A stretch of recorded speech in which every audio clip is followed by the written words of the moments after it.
বন্ধুরা, এখন বাজে 11টা। দুনিয়ার কাজকর্ম সেরে নিয়ে তারপরে গুড মর্নিং বলতে এসেছি। এ বাবা, এটা নতুন শিশি তো, ছোট্ট শিশি, ইমানি হেলদি ওয়ে। আসলে আজ নিরামিষ শনিবার, জানো যেন আজ নতুন একটা শিশি খুলছি, যারা একটা খুলে নি বলছি। খুলতে পারছিলাম না, জানো তো, অনেক কষ্টে খুললাম।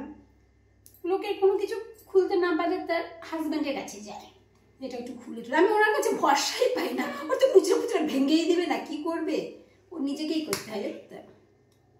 যে নিরামিষ তো, যদি নতুন প্যাকেট আছে, আমরা ইঞ্জিন তেল খাই সাধারণত ইঞ্জিন তেলই খাই, ইমামিটা খাই না। কিন্তু ইঞ্জিন তেলের ছোটো বোতল পাওয়া যায় না, যার জন্য ইমামিটা দিলাম। এটা কী করছি না, এত বেলায় আর কি আলাদা করে জলখাবার করবো। ও বাবা, নিরামিষ তো আজকে। আজকে বোতলটা ধুয়েছি, জল যদি ছটফট ছটফট ছিটছে। তো কালকে কোয়াটার পাউরুটি নিয়েছিলাম, বন পাউরুটি নিয়েছিলাম। আমার তো চা খাওয়া বন পাউরুটি দিয়ে খাওয়া হয়ে গেছে। আমি কারণ অনেকটা সকালে উঠেছি আর প্রচুর জলের কাজ করছি, যেহেতু রান্নাঘর ধোয়া, এঁটো বাসন নামানো, অভিযান অনেকটা কাছাকাছিও করেছি করে গা ফা ধুয়ে ফ্রেশ হয়ে আমি চা বন পাউরুটি খেয়ে নিচ্ছি। আর কোয়াটার পাউরুটিটা 4 পিস করলাম, তো 4 পিস দিলে চিৎকার করবো, কারণ হাফ বন পাউরুটি আছে। আর 2 পিস কোয়াটার পাউরুটি দিয়ে কত ওকে চা দিব, দিয়ে রান্না চাপাবো। আর শনিবার তো কমন রান্না, আর লাউ হবে, শনিবারে লাউ খাই, তোমরা জানো যারা আমার শনিবারের ভিডিও দেখো। ও যেটা বলতে চাইছিলাম, নতুন চ্যানেল খুলবো। আমার চ্যানেলটা না নষ্ট হয়ে গেছে। ও 4000 আমার আছে, কি বলে তোমার, এটাকেও গরম করে দিন, ওটা খেতে চাইবে না। পনপনটা হাফ খেয়েছে, হাফ রেখেছে ওর জন্য। কিন্তু ভিউ একদম হয় না, জানো তো। এত খাটছি, কালকে সেজে গুজে কি সুন্দর করে ভিডিওটা বানালাম। অন্যরা দেখছি ওই যেহেতু যখন যে গানটা ওঠে আর কি, ও বাবা কি বলবো, সেই গানটা একটুখানি টাচ করলে তাদের কত ভিউ হয়। আমার ভিউ হচ্ছে না, দিচ্ছে না। তারপরে 4টা সাবস্ক্রাইবার কেটে নিল। কালকে রাতেই দেখলাম 4007টা ছিল, আজকে সকালে 4003টে হয়ে গেল। এই হোক, কী করবো, এবার কারণ আছে, ভিউ না থাকলে পরে তো কেটে দেয়, কমিয়ে দেয়, কী হচ্ছে আমার সঙ্গে জানি না। চ্যানেলটা আসলে নষ্টই হয়ে গেছে। আমি নতুন চ্যানেল খুলবো, যারা আমাকে সাবস্ক্রাইব করে রেখেছো তারা তো আমার নতুন চ্যানেলে সাবস্ক্রাইব করবে। আমার এই চ্যানেলটা চলবে না আমার মনে হচ্ছে, ওই কমাতে এরপর কোনো সময় বন্ধই করে দেবে। খুব কষ্ট করে 4000 করেছিলাম, তো দেখো দেখা যাচ্ছে না। আমি মোবাইলটা, আমার স্ট্যান্ডটা খারাপ, আমার হোল্ডারটাও খারাপ। স্ট্যান্ড জানো তো, মোবাইল হোল্ডারটা। এই যে এটা দিয়ে চা করে দিব কথা ওকে, তারপরে লাউ কাটবো, লাউ রান্না করবো। বেলাও হয়ে গেছে, ও হলো কোনো ব্যাপার না, দুটো মানুষ আস্তে ধীরে করবো। এই ইউটিউব চ্যানেলটা খুলে না যেমনি সময়টাও ভালো কাটে, মানে সময়টা কেটে যায়, হাবি জাবি চিন্তা হয় না, কিছু একটা থাকা, সেটাও এমনি ভালো। আবার টেনশনে অনেক, মন খারাপও অনেক। যখন ভিউ হয় না মন খারাপ করে, সাবস্ক্রাইবার কেটে নিলে মন খারাপ করে। আবার যখন কেউ ভালো ভালো কমেন্ট করে তাতেও মন ভালো হয়। এই নিয়েই আছি।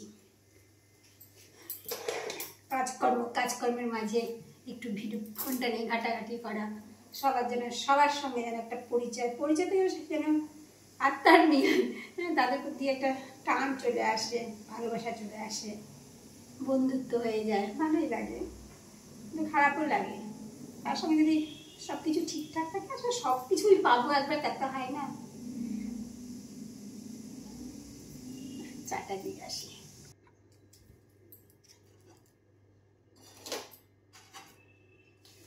প্রচণ্ড ঘাড়ে ব্যথা কদিন ধরে, এত ঘাড়ে ব্যথা কথাও জানলেই বলবে মোবাইল ঘাটার জন্য হয়। যে কোনো কিছু ঘুম হচ্ছে না, মাথা ব্যথা, ভালো লাগছে না, সব কিছু মোবাইল ঘাটার জন্য হয়।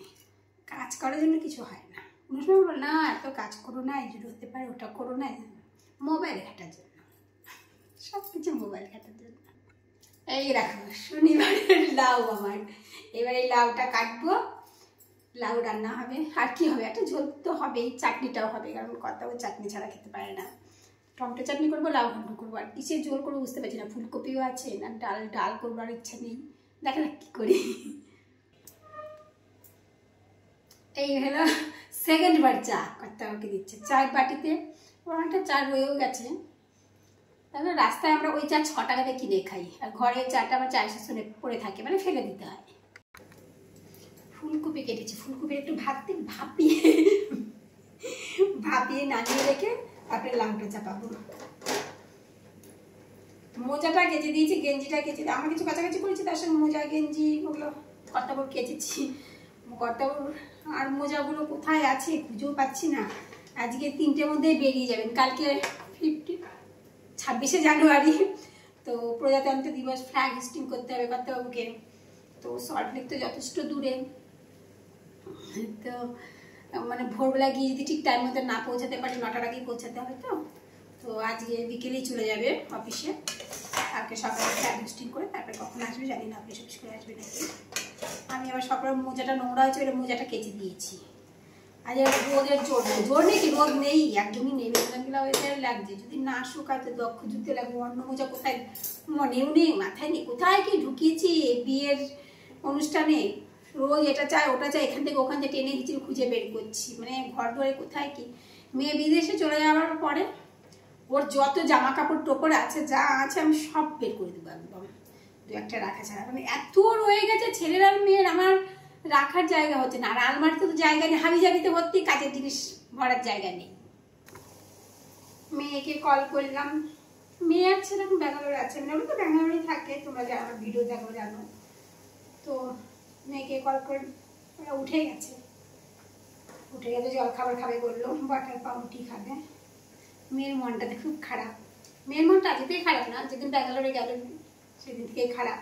মানে চাকরি করে এত কিছু করেছিল, ফ্ল্যাটে থাকতো ভাই বোন দুজনে, আর এত কিছু করে নিয়েছিল, খাট থেকে শুরু করে শোকেস, তারপরে ঠাকুরের সিংহাসন, তারপরে ঠাকুর, তারপরে অনেক বাসন কোসন, ঠাকুরের ভোগ, মানে ভোগ দিত, ভোগের আলাদা বাসন কোসন, কৌটা কাটি, 2টা ইন্ডাকশন, তারপরে ফ্রিজ, টিভি, হেন কিছু নিয়ে সংসার যাবতীয় করেছিল। চাকরি করতে করতে এক একটা জিনিস করতো, খুব খুশি হতো। আর ভিডিও কল করে দেখাতো, মা এটা করেছি, মা ওটা করেছি, কি খুশি হতো। এখন সেগুলো সব দিয়ে আসছে, দিয়ে আসারও লোক নেই। আর আমি তো বলেছি এখানে কিচ্ছু পাঠাবি না, কারণ আমার ঘরে আর জায়গা নেই রাখার, আর রাখারও জায়গা নেই। আর ওই জিনিসগুলা নিয়ে আসতে প্রচুর টাকা, আর ওখানে ওগুলো বিক্রিও হবে না। মানে সবারই মধ্যে যারা চেনা জানা আছে সবারই সব কিছু, অনেক কিছু আছে, কেউ নেবেও না, এমনিও নেবে না। তাও একজনকে চেনা জানা পরিচিত বন্ধু ছিল, হ্যাঁ সে নিচ্ছে, খাট নিচ্ছে আর ফ্রিজটা নিচ্ছে। আর ওর কাকাতো ভাই যে আছে দীপ, তারপরে যে মিক্সিটার কিছু বাসন কুসন দিবে। ওর ভাই তখন আলাদা থাকবে, ভাই বলতে আমার ছেলে, এখন তো আর ফ্ল্যাটে থাকবে না, কারণ ফ্ল্যাটে থাকতে গেলে প্রচুর টাকা আসে। মেয়ে চাকরি করতে তার টাকায় ফ্ল্যাট ভাড়া ছিল, ভাইকে রাখতো, কিন্তু ছেলে তো এখন ছেলের বন্ধুদের সঙ্গে, মানে 3-4জন একসঙ্গে থাকলে আবার কম লাগে, ভাড়াটা তাদের সঙ্গেই থাকবে। কারণ ছেলেকে আলাদা করে ফ্ল্যাট ভাড়া করে রেখে পড়াশোনা করার মতন ক্ষমতা নেই, অত টাকা ফ্ল্যাট ভাড়া দেয়। যাই হোক, যাদের ছেলেরও কিছুই লাগবে না, ছেলে জাস্ট একটা ইন্ডাকশন নিয়েছে আর 2-1টা বাসন নিয়েছে, আর সবাইকে সব দিয়ে দিচ্ছে, মানে দিয়ে আসার লোক নেই। আর কাপড় জামাগুলো কিছু ফেলে দিচ্ছে, পুরনো বলতে তো খুব পুরনো তো নয়, ফেলে দিচ্ছে। কয়েকটা শুধু ওই বিষে করে আসছে, কয়েকটা জিনিস বলতে কয়েকটাই ছোটো ছোটো জামা কাপড়, যেগুলো আমেরিকায় গিয়ে পরতে পারবে, ওই কয়েকটা প্যাকিং করে বুঝি আসছে গাড়িতে আলাদা, তাতেই অনেক টাকা লাগছে জানো তো। আর টিভিটা পাঠাতে বলেছি আমার শ্বশুরবাড়িতে, ওদের ঘরে রাখার জন্য, যে একটা স্মৃতি থাকা দরকার, যে চাকরি করে কী কী করেছিল ব্যাঙ্গালোরে, সবই তো সব দিয়ে আসছে। তো ওই শুধু টিভিটাই মনে হয় আসবে। আর আমার জন্য ইন্ডাকশানটা নিয়ে আসবে, 2টো ইন্ডাকশান, একটা নতুন একটা পুরানো ছিল, পুরানোটা ছেড়ে নিচ্ছে, নতুন ইন্ডাকশানটা আসবে। সব মানে ফেলে দিয়ে আসার মতো। আর ও বলছে, মেয়ে বলছে, মা যে আমার এই ঘরটা মানে রং করতে আসবে, রং করতে ওনারা, ও ছেড়ে দেওয়ার পর ওনারা রং করতে পারে, রং করতে আসবে, তা সে মালামাল এত কৌটা কাটে, সব এয়ারটাইট দামি দামি কৌটা, এত কৌটা কাটি, থালা বাসন, জামা কাপড় সব প্যাকিং করে কার্টুনে ভরে ভরে সাইড করে করে রেখে আসছে। ওরা নিয়ে নেবে। ওর মন খারাপ, ওখানে গিয়েই বলছে আমার শ্বশুর বাড়ির দরকার নেই, আমার বাপের বাড়ির দরকার নেই, আমার বরের বাড়ির দরকার নেই, আমি পিসেতেই থাকবো, ব্যাঙ্গালোরেই থাকবো, আমি আমার সংসারে আমি এইভাবে গুছিয়ে নিয়েছি, আমার এগুলো ফেলে রেখে যেতে কষ্ট হচ্ছে, সব কষ্ট করে করেছি, প্রথম চাকরি করে কষ্ট তো হয় স্বাভাবিক, কিন্তু জীবনটা তো একরকম থাকে না সবসময়। এই আর কি, একটা সংসার গুছাতে আমাদের সারা জীবন লেগে যায়। ও অতটুকু মেয়ে এত তাড়াতাড়ি চাকরি বাকরি করে ওর পথে গুছানোর সংসার তৈরি করেছিল। হ্যাঁ, শুধু বরটাই ছিল না, আমরা জিনিসপত্র দিয়ে সংসার নিজের, সেটাই আর কি। সেগুলো সব ফেলে রেখে দিয়ে চলে আসতে হচ্ছে, মনটা খারাপ। কিছু কিছু জিনিস যদি নিয়ে আসতে পারতো তাহলেও হতো। এমনকি ও যেই গদিটায় থাকতো সেই গদিটা ওইখানেই রেখে দিয়ে আসতে হচ্ছে। শুধু যে নিয়ে যাচ্ছে সে তাকে বলেছিল সব নিয়ে যা, সে নেবে না, সে ওই খাটটা আর এটা নিয়ে যাচ্ছে, ফ্রিজটা। কারণ ওটা 4 তলা থেকে যে নামাবে তাতেই কত পয়সা, কিনে নেওয়া তো দূরে থাক, ওতেই কত টাকা লাগছে, এত বেশি টাকা লাগে না। ওর জন্য সবাই সব ফেলে রেখে দিয়ে চলে আসে। তো ও ফেব্রুয়ারির শেষের দিকে চলে যাবে আমেরিকা, মনটাও ভালো নেই, কালকে হায়দ্রাবাদ চলে যাবে।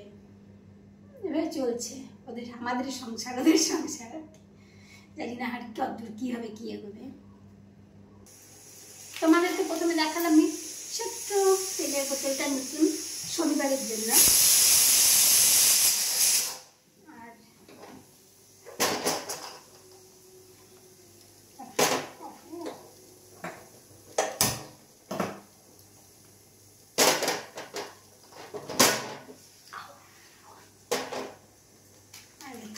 ছোট্ট লঙ্কার গুঁড়োর প্যাকেট নতুন, ছোট্ট জিরার গুঁড়োর প্যাকেট নতুন, হলুদ গুঁড়োর প্যাকেট সেটা ছোটো নতুন, এটা কি ধনের গুঁড়ো প্যাকেট সেটাও নতুন। সব ধুয়ে নিচ্ছি, জল পড়ছে টপ টপ করে। নুনের প্যাকেট ছোটো নতুন, এগুলো সব শনিবারে। আমার আলাদা আলাদা প্যাকেটগুলো সব বড়ো বড়ো আছে। আর যদিও আমি রান্নার কাছে কিছুই রাখি না, সবই আলাদা ওয়ার্ড্রোবে থাকে, কিন্তু ওই একটা নিয়ে যেহেতু নিরামিষ, নতুন প্যাকেট আলাদা ধুয়ে নিবো, কাছে রাখবো, কোনো দিন ঠাকাবো না, এতটুকু জায়গার মধ্যে থাকবে। নিরামিষ তো নিরামিষ, এইভাবে করি। সেদিন আমি ছোটো ছোটো প্যাকেট কিনে নিই নিরামিষের দিনে, জাস্ট অন্য কোনো প্যাকেট বা বড় কোটোর কিছু ছুঁই না। যদিও আমার ওগুলো ছোঁয়াছানা নয়, হাত দিয়ে কাজ করি, বড় প্যাকেটটা যথেষ্ট পবিত্রভাবে রাখি, তাও মন মানে না। তোমাদের সঙ্গে গল্প করতে করতে আমার ভাতটা হয়ে গেল। আর আজকে আমি এমনভাবে এটা রেখেছি, গ্যাসটা দেখাও যাচ্ছে না, আমি ঠিক করতে গেলে সব খোলাখুলি করতে হবে। চাটনিটা হয়ে গেল, তাই না? কি সুন্দর লাগছে চাটনিটা দেখতে, সাদা প্যাকেট লাল চাটনি। আমি টমেটো চাটনিটা করলে সাধারণত এই সাদা বাটিটাই রাখি, দেখতে ভালো লাগে বলে। ওই দেখো কর্তাবাবু চলে আসছে, কেন আসছে জানো? ওই যে লাউ ঘন্ট চাপিয়েছি, লাউ গন্ধ পেলে ও ঘর থেকে এখানে চলে আসবে। দেখো ভাত, লাউ ঘন্ট, টমেটো চাটনি, না যে ভাত হয়েছে তারপরে চাটনি, তারপরে লাউ ঘন্ট হচ্ছে। এখন ফুলকপিটা একটা ফুলকপিটা ভাপিয়ে নিয়েছিলাম, কারণ আমি ফুলকপিটা বসিয়েছি। ওই যে কাজে দিয়ে চলে এসেছি, চলে এসে যে বাসন মারাও হয়ে গেছে। নিচের ঘরে যদি মেঘাগুলো উপরে কিনে আসবে, ও যাওয়ার আগে আমার কড়াইটা বেরিয়ে গেলে সুবিধা হয়, সব বাসন বেরিয়ে যায়। আর দুপুর তো দুজন খাই, দুটো খাওয়া একটা বাটি থাকে, সেগুলো মিলে বেরিয়ে যেতাম। কড়াইটা এগুলো বেরিয়ে গেলে বেশ ভালো লাগে। রান্নাটা হয়তো ঘর ঘর বসে থাকে না, ঘর ঘর পরিষ্কারও লাগে বেশি। আমার রান্না ডান হয়ে গেল। দেখেছ, সে রান্নাঘরে সেট করা আছে এখনো মোবাইলটা, সে কখন গেছি। অনেক কাজ হলো গো, রান্নাবান্না সেরে গিয়ে বাসন ধুয়ে অনেক কাচলাম, অনেক কাচাকুচি করে শ্যাম্পুটা পুরো সামনে। এই দেখো গঙ্গা জলের, আমি আর মোবাইলটা এখান থেকে সরাবো না, স্ট্যান্ডে সেট করা আছে, রান্নাঘরের ওই পাশে আমি আর যাবো না। পুজো দিব, পুজো দিয়ে এসে তারপরে খাওয়া দাওয়ার পাল্লা হবে। গঙ্গা জল চতুর্দিকে এবার গঙ্গা জলটা ছিটিয়ে নিই, তারপরে পুজো দেবো। 2:45 বেজে গেল কাজ শেষ করতে করতে, বাবা খাওয়া জুটলো না। কাজ আর কাজ, খাওয়া দাওয়া নিয়ে প্রচণ্ড খিদে পেয়েছি। সেই কোন সকালে চা আর বন পাউরুটি হাফ পিস খেয়েছি, খেয়ে চলছে। এখনো কর্তাবাবু রেডি হচ্ছে না, মানে খেতে দেবো, যে দিয়ে দিই জোর করে খাবারটা, তারপরে খাই। জোর খিদে পেয়ে গেছে। আর ওষুধ খাওয়া হয়নি সকাল থেকে, একটু ওষুধ দিই, মানে সকাল দুপুর মিলে 5খানা ওষুধ, আর রাতে 5খানা, 10খানা ওষুধ খেতে হয়। সেখানে এখন খাওয়ার আগে 3খানা ওষুধ খেয়ে নিলাম, আর খাবার পরে 2টো খাবো, মানে 5টা, মানে সকাল দুপুর মিলে একবারে এই দুপুরবেলায় 5টা খাবো। দেখো বাইরে দেখো, ছাদে উঠে খাবে। এখন ছাদে ছিল, রোদে বলছে ছাদে খাবে, আমি পেরে টেরে দিলাম। এখন নিয়ে যেতে পারবে না, জীবনে থেকে নেয়নি, আমার তো ভয় লাগছে না। ধোয়াতে পারবো, আস্তে আস্তে উঠবে, আবার সিঁড়িতে উল্টে পড়ো না, ঝোল তরকারি সিঁড়িতে পড়ে, আমাকে মুছতে হবে। কিন্তু মুড়িটার পরে আমি একটু খেয়ে নিই, তারপরে দিতে হচ্ছে। ছাদে চলে গেল খেতে। দেখো আমার ভাত খাওয়া হয়ে গেল, তারপরে থালা, আমার তো একটাই থালা লাগে, আর বাকি ঘটি কিছু দরকার পড়ে না। থালা মেজে ধুয়ে ওষুধ খেয়ে সমস্ত জানা টেলা বন্ধ করে, তারপরে এবারে টেবিল মুছে সব হয়ে গেল। এবার নতুন মুড়ির প্যাকেট কাটছি, ওই যে মুড়ি খাবে বললো ভাত খাওয়ার শেষে, অল্প মুড়ি দিয়ে লাস্ট খাবারটা না তরকারির সঙ্গে না খেতে ভালো লাগে না, এদিকে ওই মুড়িটা খাওয়া। এখন কিন্তু আমাকে ডাকিনি, মানে ওর হয়নি এত তার মানে খাওয়া, এতটাই দিবে। ও আবার 3:30টার মধ্যে বেরিয়ে যাবে, 3:30 বলে বেরোবে, ও 5টার আগে বেরোতে পারবেই না, কারণ বিকালে চলে যাবে অফিসে, কারণ এখানে সল্টলেক যথেষ্ট দূর। তো বলেছি নাকি ভিডিও করবে আমি জানি না, মনে করছে না, তো আরেকবার বলছি, কালকে ফ্ল্যাগ হোস্টিং আছে, তো অত সকালে পুকুরে যাওয়া অসুবিধা, সেজন্য আজই চলে যাবে বলেছি, মনে হয় না প্রথমে, মনে করছে না, যাই হোক বাড়ি চলে যাবে, রাত্রিকাল থাকবে না। আমার রাতে রান্না বান্নার কোনো অসুবিধা নেই, যা আছে আমার খাবার দাবার হয়ে যাবে একটা দিনের ছুটি, তাই মুড়িটা নিয়ে উপরে চলে যাচ্ছি, যাই দিয়ে আসি। আজকে পুরো ভিডিওটা দেখো, আমার রান্নাঘরে এক জায়গায় ভিডিও রেখে কী বলে মোবাইলটা রেখে হয়ে গেল। তো আমি আজকে এখানেই শেষ করছি, আর বিকাল দিয়ে কোনো কিছু দেখাবো না, কথা বলবো, এরপর খাওয়া দাওয়া সে আসবে, রেডি ফেডি হবে, এটাই তো টাইম লাগে একটু, রেডি হবে মনে হয় 4:30 তো বাজবে বেরোতে বেরোতে, 4টে 4:30 বাজবে, কত বেরিয়ে যাবে। আর তোমরা যে যেখানেই আছে ভালো থেকো, সুস্থ থেকো, তো রাখছি, টাটা।